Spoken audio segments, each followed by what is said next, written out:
I thought it was going to be real quiet today, but it's good to see you all. Glad you're here. I have been looking forward to this lesson since we started this series of going through this book, Stop Trying. I have referred to portions of this before. I mean, like I've said, I've read the book, listened to the book 2 or 3 times, and this is probably one thing that has stood out to me the most in all that we've learned. But I love this. A gospel identity grows resiliently, and we're going to look here at the teaching and the story here of Philip in the book of Acts. Last week, I really enjoyed looking at how gospel identity just truly, completely reoriented the relationship between John and Peter. I mean, and really just set them on a wonderful path of, good to see you, brother, of just going forward in what God called them to do, and doing it confidently. You know, where they were once scared and behind 80 miles away, and I think it was Tiberias, behind closed doors, and then there they were on Solomon's porch preaching the gospel, healing people, and you know, it was just awesome to see that. Today we're really going to explore how to embrace the value system of the gospel. And you'll see what I mean as we get into this. But you know, the world has its way of placing value upon things, does it not? You know, I think it's the age-old saying. You know, something's worth or value is what something is willing to pay for, right? Well, the gospel has a value system as well, and you know, but in the world, we will always feel valued, and as we've kind of looked into about traditional identity versus modern identity, we'll always feel valued in the world as long as things are going well, as long as we are being validated. I don't want to dive back into the whole modern versus traditional identity, but man, there's a whole lot there of being validated. You know, traditional identity begs for validation and approval and from the system that they're involved in. Modern identity is kind of doing its own thing, but it also requires other people to validate the choices that they have made outside the box to a certain degree. You know, but as long as, by all appearances, things are going well and you're looking good, and it is good, but, you know, the reality is, could you imagine going to a job interview and saying, I have nothing to offer you, but I'm ready to work? They'd be like, that's, no, no thank you. It's amazing how different that is with the gospel. It's amazing how God gives us so much purpose when we bring nothing to the table. And how much purpose we have when the scenery of life changes and circumstances of life change.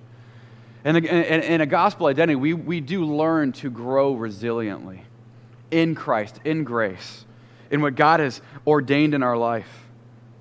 I talked to someone one time that had really huge dreams. I mean, they had big dreams, they had big plans. They were telling me, this is what God's going to do. And I'm all for big dreams. I'm all for, you know, wanting to do big things for God.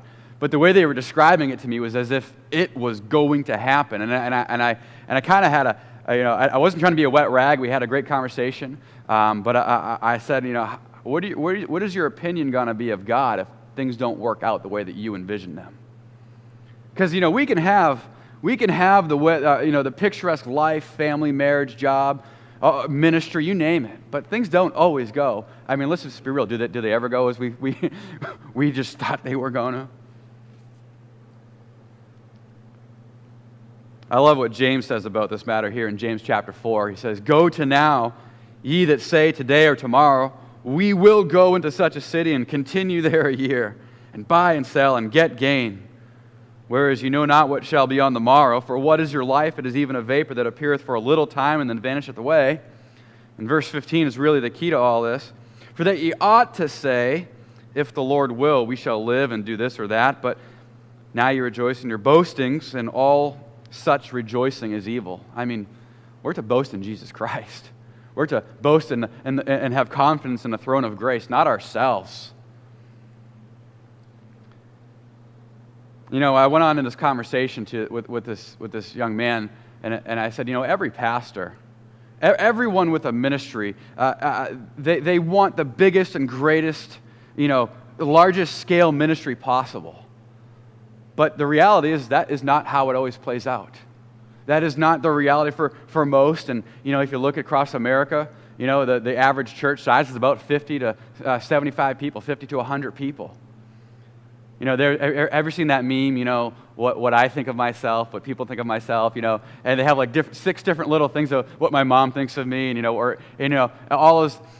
I saw this one meme one time where this pastor was it was a pastor's meme, and like what society thinks of me, or who I speak to, or what I speak like, and he's like, what I think I do, and it was like Moses parting the water. Then it was like what I really do. It was like 3 or 4 people sitting around a table with the Bibles open, And we're shooting for the stars. We want God's best. I want to do a work for the kingdom. I want God to use us. I want God to magnify our ministry here for the glory of God. But the reality is the results are up to Him. We got to do the work. We got to be responsible. We got to be faithful. But the results are up to Him. And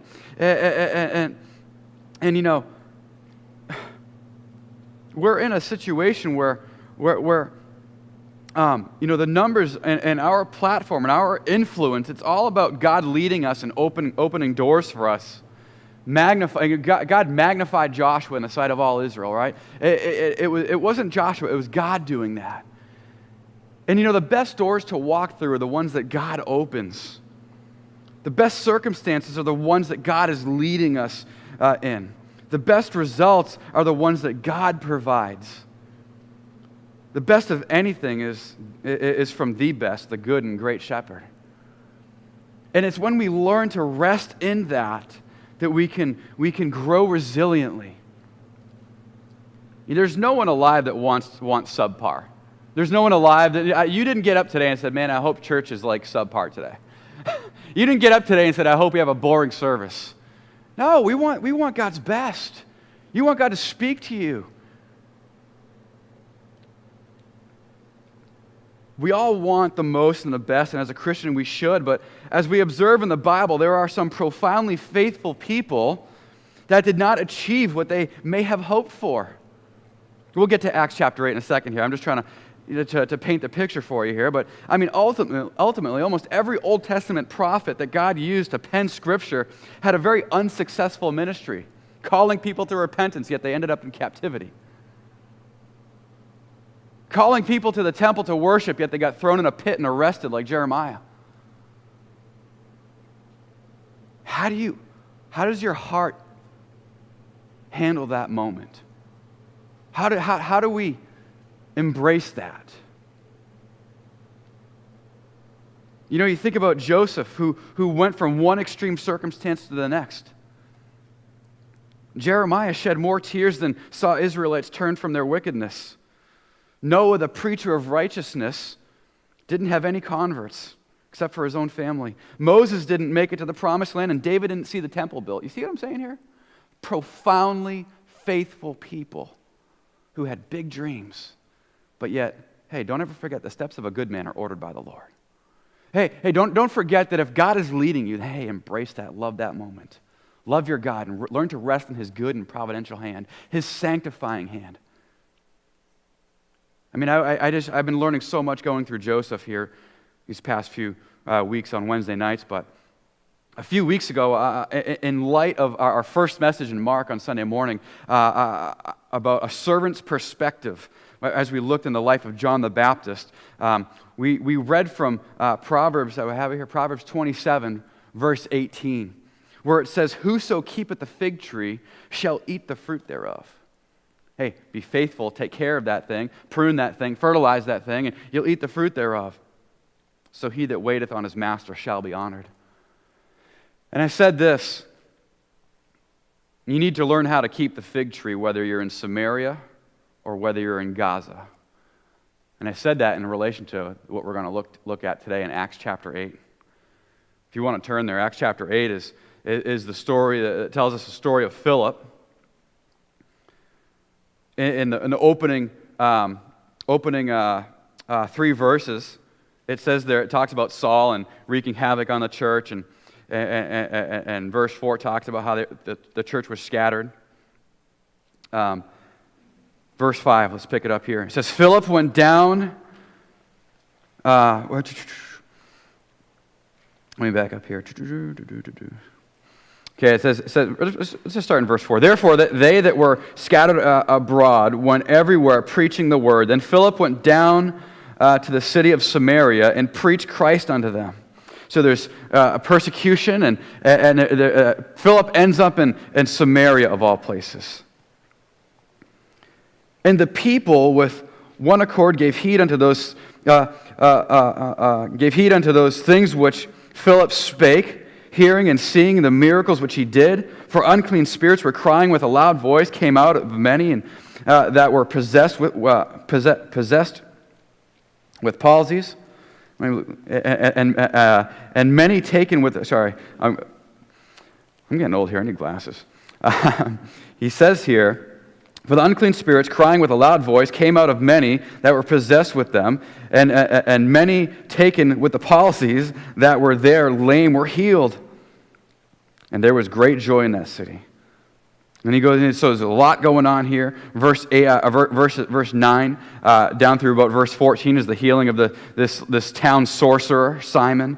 And then you hear in verse 14, it says, now when the apostles which were at Jerusalem heard that Samaria had received the word, and they sent unto them, here, just a wonderful addition from last week's lesson, they sent unto them Peter and John. And so Peter and John come, and they hear all that's going on, and they get involved in all that's going on. And if you want to jump over here, verse 25. It says, when they had, when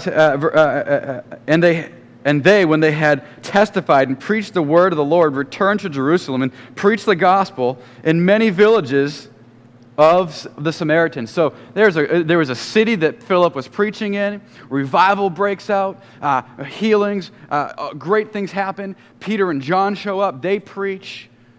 It goes from the cities to the small areas, the villages. Look what it says in verse 26. And the angel of the Lord spake unto Philip, saying, rise and go down toward the south, go toward the south, unto the way that goeth down from Jerusalem unto Gaza, which is desert. And he arose and went down, and behold, an Ethiopian eunuch of great authority under Candace, queen of the Ethiopians, who had the charge over all her treasure, and had come to Jerusalem for to worship. And was returning and sitting in his chariot and reading Isaiah the prophet. And the Spirit said unto Philip, go near and join thyself to this chariot. And Philip ran, I love that, ran thither to him, and heard him read from the prophet Isaiah, and said unto him, understandest what thou readest? Man, I just love the scene that we're seeing here. See, in short, God, through the persecution that was in Jerusalem and Saul, all of that, he drove Philip to Samaria of all places. Great revival is taking place in Samaria. I mean, we could stop and talk for a little bit here about how hardship can lead to good things, how the persecution of the church led to the spread of the gospel and so a revival in Samaria. But as a Jew, Philip crossed borders, and he loved the unloved to the cross of Jesus. I mean, Jews hated Samaritans, right? They had no dealings with them. He was not only loving Samaritans, but he was also obedient to the Great Commission. I mean, he was taking the gospel from Jerusalem and Judea and Samaria to Samaria. He embraced what he has received of what he has received of Jesus and his gospel identity, what God called him to do, saved him to do. And this is the thing, we think, oh, this is what my calling is, this is what my gift is. You know what some people do? They think, the rest of my life, it's going to be Samaria. The rest of my life, I'm going to be preaching these great revivals. The rest of my life, I'm going to gain the attention of Peter and John and all these other great influential people. It's amazing how we can become so carnal even in spiritual matters. And I don't mean I mean carnal in an arrogant way and carnal in a lowly, despondent way. And I'll get to that in a second here. See, while Acts 8 begins with Saul and all of that stuff, Philip went to Samaria where things went very well. I mean, you see that in verse 6? He performed miracles. People heeded the preaching. I mean, isn't that wonderful? And all over the Old Testament, the Jews, Israel, did not heed the preaching for the most part. And even in Jesus' ministry, they did not heed the teachings of Jesus. But isn't it wonderful to see? I mean, you think about just a couple chapters prior. Stephen is, and which we'll look at next week, the life of Stephen. He's preaching, yet he ended up with a stoning. But here we're seeing preaching, and we're seeing heeding, and we're seeing growth, and we're revival. We're seeing so many wonderful things. We're seeing God do some amazing things. And I love, did you catch what that said there in verse 8? It said, and there was great joy in that city. I mean, could you just imagine what a wonderful, blessed thing to be a part of such a moment. Such an experience serving God. There was great joy in that city. Verse 12 says there many were baptized, both men and women. Verse 13, the city sorcerer was saved and baptized. And in verse 14, the word of this great movement, could you imagine if something started going on here in Groton? I mean, just people getting saved and just people start flocking. I mean, it happens. I remember a couple of years ago, was it Raleigh, North Carolina? I can't remember. They had a revival for like 11 months. I mean, it just started in a local church, and I think the town drunk got saved. And people started coming, and just people started getting saved, and they just wanted to keep this meeting going, and so someone donated this huge tent.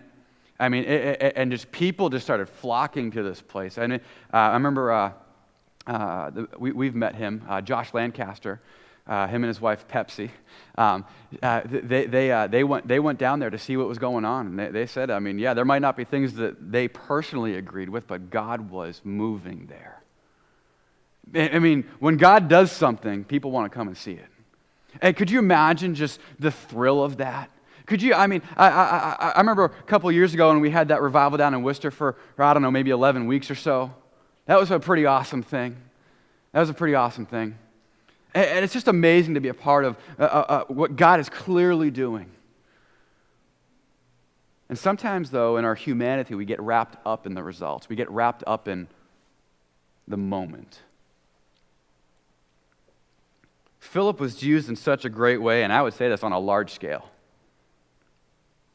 I want you to understand, he was obedient to the Great Commission.